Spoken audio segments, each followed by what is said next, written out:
How to use Teleprompter in Instagram Reels. Well, to start, you want to start by installing the Edits application, the Edits video editor app by Instagram. This is the official app from Instagram. So you want to install this and you want to open it up.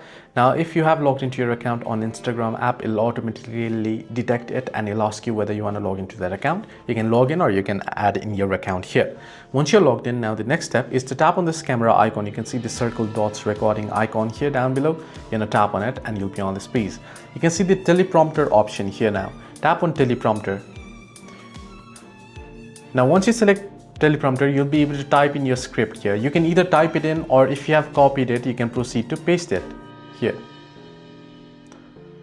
So then you can tap on done, and now you can start recording here. You can select the teleprompter speed here, whether you want here. This is the zoom option. Now, so this way you'll be able to now record it and it'll start moving and you can read it and you can record it. It's that simple and easy. Hope this video was helpful. This is how you can use teleprompter on Instagram Reels.